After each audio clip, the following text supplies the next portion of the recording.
Hello student, welcome back to my YouTube channel. आज के video में हम डिस्कस करेंगे प्रिंसिपल्स ऑफ अकाउंटिंग का एक टॉपिक जो कि है आपका accounting for non profit organisation. ठीक है, तो हम इसको डिस्कस करते हैं। बेसिकली जितनी भी ऑर्गेनाइजेशन होती हैं वो प्रॉफिट अर्न करने के लिए होती हैं, लेकिन कुछ ऑर्गेनाइजेशन ऐसी होती हैं जिनका मेन मोटिव प्रॉफिट अर्न करना नहीं होता, बल्कि सोसाइटी के वेलफेयर के रिगार्डिंग होती हैं।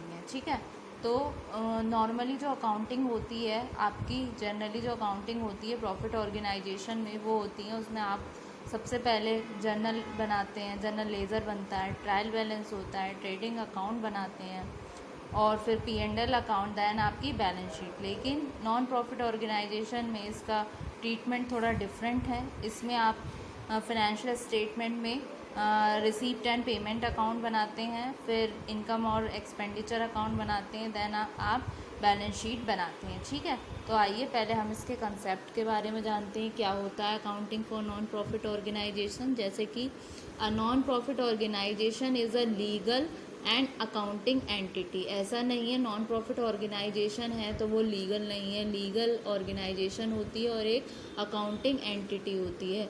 नॉर्मली प्रॉफिट ऑर्गेनाइजेशन की तरह ही ये अपने अकाउंट प्रिपेयर करती है, इसमें अकाउंट को प्रिपेयर करेगी, इसलिए क्या है, अकाउंटिंग एंटिटी है। That is operated for the, जो कि ऑपरेटेड होती है किसके लिए, benefit of the society, benefit of society के लिए as a whole rather than, इसके अलावा for the benefit of sole proprietor, मतलब सिर्फ एक सिंगल प्रोपराइटर के बेनिफिट के लिए नहीं है, ना ही ग्रुप ऑफ पार्टनर्स के लिए है या फिर शेयर होल्डर्स के लिए। ये किसके लिए है, ये किसके लिए ऑपरेट हो रही है, बेनिफिट ऑफ द सोसाइटी, पूरे सोसाइटी के लिए एज अ होल। ये तो हो गया इसका मेजर कंसेप्ट। तो इसको हम अदर वर्ड्स में ऐसे भी बोल सकते हैं, a non profit organisation is existing only.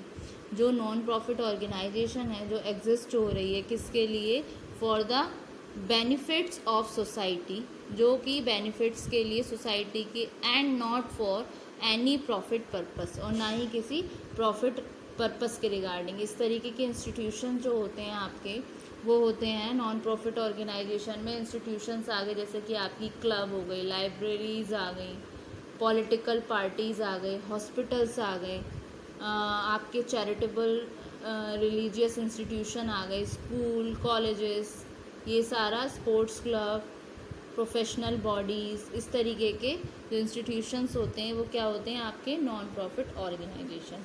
ठीक है स्टूडेंट, फाइनेंशियल स्टेटमेंट्स इसमें कौन कौन से बनेंगे, इस तरीके की ऑर्गेनाइजेशन प्रिपेयर करती है following statements at the end of the year. End of the year में सबसे पहले बनाएगी receipt and payment account, then income and expenditure account, फिर बनता है आपका बैलेंस शीट। तो आइए वन बाई वन जानते हैं। सबसे पहले हम जानते हैं रिसीप्ट्स एंड पेमेंट अकाउंट के बारे में, ये क्या होता है इसका concept. Receipt and payment account क्या होता है, receipt and account, payment account एक तरीके से काइंड ऑफ कैश बुक की तरह होती है। जैसे कि आपको कैश बुक पता होगी, कैश बुक क्या होती है, एक समरी है जिसमें सारे कैश ट्रांजैक्शन स्टार्ट्स होते हैं आपके, ओपनिंग कैश से लेके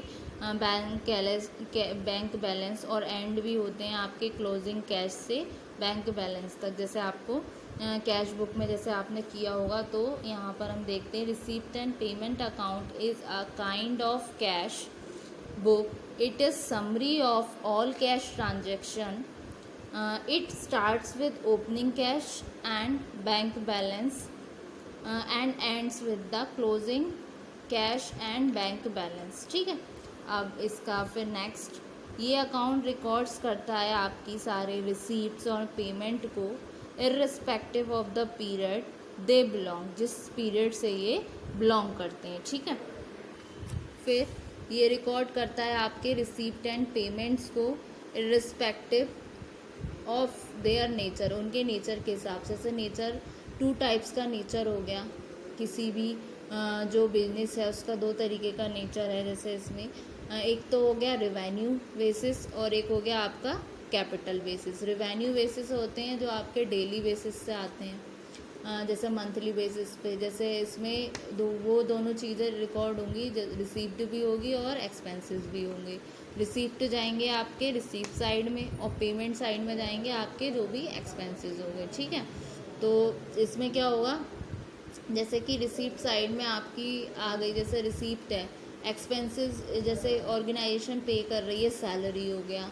कैपिटल एसेट से रिलेटेड, मतलब कैपिटल में क्या आएगा, कैपिटल नेचर में जो भी, जैसे आप इसमें क्या कहते हैं, जो कभी कभी होती है, जो खर्चे, जो जो चीज़ों में इन्वेस्टमेंट हम कभी कभी करते हैं, जैसे कि हमने असेट परचेज़ किया। एसेट साल में तो हर साल तो परचेज़ करेंगे नहीं, जैसे एक बार हमने मशीनरी खरीद ली, नेक्स्ट ईयर अगर ऑब्सोलेंट हो गई, अगर उसमें कुछ नुकसान हो गया या ख़राब हो गई, तब जाके हम दूसरी मशीन ख़रीदते हैं। तो ये आ गई आपकी। फिर आती है आपकी इसमें मतलब ये आ गई, तो इस तरीके के ये डिपेंड करेगा इस सिचुएशन पे, ठीक है। तो इस तरीके की आ गई आपकी। फिर आ गई ये सैलरी, और जो आपकी सैलरी हो गई, ये क्या है, ये एक्सपेंस है, ठीक है। तो ये पहुंचेगी आपकी पेमेंट साइड में, रिसीप्ट एंड पेमेंट अकाउंट में। और ये क्या है, ये आपका ट्रायल बैलेंस नहीं है, बल्कि क्या है, ये आपका कैश ट्रायल है। ट्रायल बैलेंस में क्या है, जैसे डाउटफुल डेट्स करते हैं, इसमें नहीं है, इसमें related to cash related amount आती है, ठीक है। अब हम इसका फॉर्मेट देख लेते हैं। फॉर्मेट क्या है रिसीप्ट और पेमेंट अकाउंट का। सबसे पहले इसके फॉर्मेट में आएगा टू बैलेंस बीडी, जैसा कि मैंने अभी आपको बताया भी था। इसमें कैश के अमाउंट आ गई, इधर बैंक का आ गया। फिर इसमें सारे आपके कैपिटल रिसीप्ट्स आ गए, जो कैपिटल रिसीप्ट जो मैंने आपको बताया था, जैसे असेट परचेज़ की, उसके रिगार्डिंग। फिर रिवेन्यू रिसीप्ट्स में जो रिवेन्यू है आपको मिल रहा है, ठीक है, जो भी आप रिसीव कर रहे हैं, जैसे डोनेशंस मिल गए, एंट्रीज फीस मिल गई आपको, लाइफ मेंबरशिप फीस मिल गई, और आपको डिविडेंड मिला है, स्पोर्ट्स का मटेरियल मिला है, इसमें सेल कर दिया आपने ओल्ड स्पोर्ट्स मटेरियल के रिसीप्ट्स हो गई आपके एनुअल स्पोर्ट्स में। इनकम मिल गई आपको किसी लेक्चर से और कॉन्सर्ट से, ठीक है। इंटरेस्ट मिल गया इन्वेस्टमेंट पे, सेल करा आपने फर्नीचर, वो आ गया। सन्ड्री रिसीप्ट्स आ गई, ठीक है।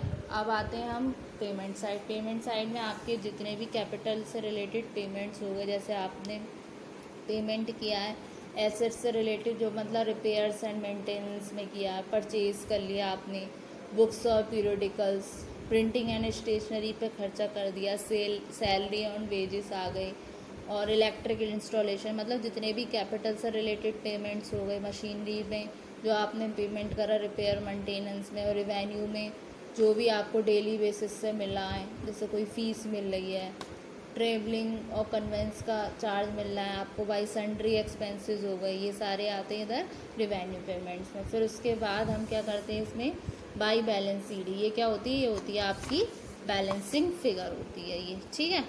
ये आपकी बैलेंसिंग फिगर होती है, इसमें कैश और बैंक का अमाउंट आ जाएगा, फिर यहाँ पर उसको लिख देंगे, देन अकाउंट क्लोज हो जाएगा। तो होप सो स्टूडेंट आपको आज के वीडियो में फॉर्मेट समझ आया होगा और ये टॉपिक क्लियर हो गया होगा नॉन प्रॉफिट नॉन ट्रेडिंग और इंस्टीट्यूशंस का।